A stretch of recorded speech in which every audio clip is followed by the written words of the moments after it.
క్రైస్తలో ఈరోజు దేవుని యొక్క వాగ్దానము హెబ్రీయులకు రాసిన పత్రిక 11వ అధ్యాయం 6వ వచనం. విశ్వాసం లేకుండా దేవునికి ఇష్టమైనట అసాధ్యం. దేవుడి వాక్యం నిలిచునుగాక. ఆమేన్. అవునండి, చాలాసార్లు మనం అనుకుంటాం కదండి, నా దేవుడు నన్ను ఇష్టపడాలి, ఇష్టపడే బిడ్డగా నేను ఉండాలని అనుకుంటాం. కానీ దేవుడు ఎవరిని ఇష్టపడతాడంటే ఎవరైతే విశ్వాసం కలిగి ఉంటారో వారిని దేవుడు ఇష్టపడతాడంట. చాలాసార్లు మనం చెప్తాం, నేను చాలా విశ్వాసం కలిగిన దాన్ని, విశ్వాసం కలిగిన వాడిని మనం చెప్తాం.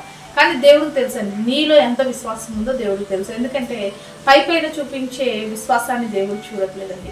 నీ హృదయంలో ఎంత విశ్వసిస్తున్నావు, ఎలాంటి విశ్వాసం ఉందో దేవుడికి సమస్తం తెలుసు. దేవుడు ఎవరిని ఇష్టపడతాడంట అంటే ఎవరైతే విశ్వాసం కలిగి ఉంటారో వారిని దేవుడు ఏం చేస్తాడంట, ఇష్టపడతారు. ఎప్పుడు ఆ విశ్వాసం కలిగి ఉంటారంటే అన్ని మంచిగా ఉన్నప్పుడు అందరూ విశ్వాసం కలిగి ఉంటారండి.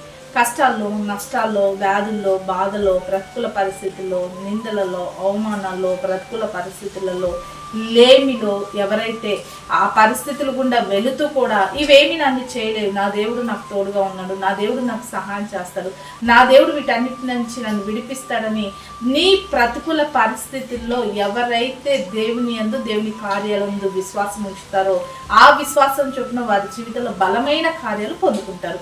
కాబట్టి దేవునికి ఇష్టమైన కుమారుడు, కుమార్తె ఎవరైనా ఉన్నారు అని అంటే వారి విశ్వాసం ద్వారా, ఎవరైనా విశ్వాసం ద్వారా ఇష్టపడే బిడ్డలుగా ఉండాలి అని అంటే మనము దేవుని యందు, దేవుని కార్యాలందు విశ్వాసం ఉంచాలి. అన్ని మంచిగా ఉన్నప్పుడు విశ్వాసం ఎవరైనా ఉంచుతారండి. ఏది బాగోలేనప్పుడు కూడా విశ్వసించి దేవుడి చేత మెప్పు పొందుకుంటూ దేవుడిచ్చే ఆశీర్వాదం, దేవుడిచ్చే విడుదల పొందుకు. అటు రీతిగా దేవుడు నీ విశ్వాసం చొప్పున నీ జీవితంలో బలమైన కార్యాలు జరిగించునుగాక. ఆమేన్. ప్రార్థన చేసుకుందామండి. సకల ఆశీర్వాదాలకు కారణభూతమైన మా ప్రియ పరలోక తండ్రి యొక్క ప్రార్థనలో చూసిన ప్రతి బిడ్డని జ్ఞాపకం చేసుకో. నీ బిడ్డలు ఎక్కడ అవిశ్వాసులు కాక విశ్వాసంతో ఉంటూ నీ ద్వారా బలమైన కార్యాలు పొందుకునే కృపను దయచేయమని యేసుక్రీస్తు నామములో ప్రార్థిస్తున్నాం తండ్రి. ఆమేన్.